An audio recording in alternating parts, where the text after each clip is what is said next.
Ang ginagawa natin dito, di ba usapan natin pupunta tayo sa malayong lugar para hindi tayo abutan ng mga mahabol sa atin? Oo, hindi ko nakakalimutan yun. Nakaready na yung tirahan natin sa liblib ng probinsya. O kaya nga, ano ang ginagawa natin? Ba't nandito pa rin tayo? Hindi tayo dumaretso doon.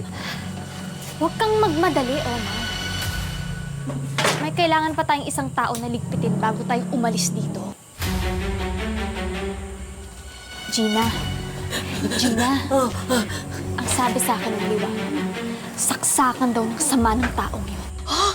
Sino? Kailangan daw siya masunog sa impyerno. Kailangan daw natin siyang patayin. Oo, sige. Dali, gawin na natin. Para sa liwanag. Sino? Sino yung kailangan natin patayin?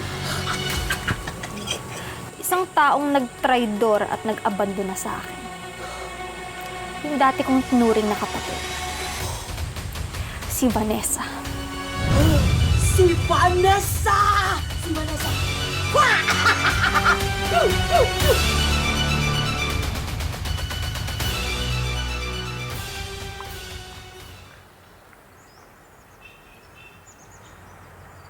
Luigi? Luigi, anak! Anak! Anak, bakit? I'm scared po. May parating pong mga bad guys. And Tita Angel is one of them. Anak, hindi niya na kami masasaktan. Nasa mental facility na ang Tita Angel mo. No, Mami. Di pa siya titigil. She wants to hurt you and kukunin niya pa si Ate Mikay. Ayoko po ma-hurt ka, Mami. Ayoko din mangyari ka, Ate Mikay, yung nangyari sa akin. Please, Mami. Mag-ingat po kayo. Thank you.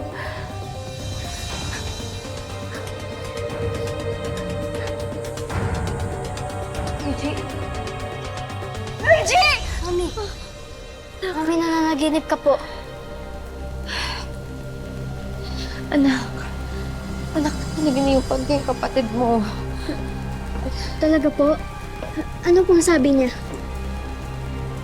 Binigyan niya ako ng warning eh. About what?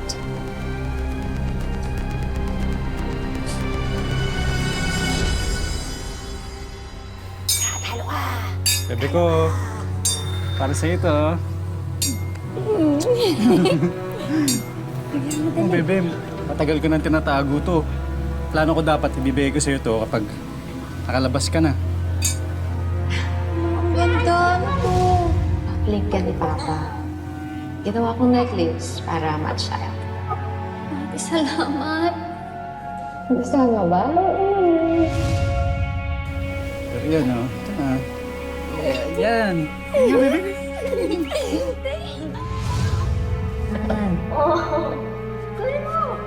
Bagay pa sa suot mo, Angel. Ganda! Salamat. Talaga? Hoy, iniisip na naman niya yung pinakamamahal ng ate. Hindi ko siya mahal. Hindi? Eh, pati siya nasa isip mo. Pwede ba umalis ka dito? Aminin mo na kasi. Deep down, umaasa ka na magkakaayos kayo ni Vanessa. Umaasa ka na tatanggapin ka pa rin niya. Hindi totoo yan. Bakit mo ba dinideny? Ayaw mo pa kasing aminin eh.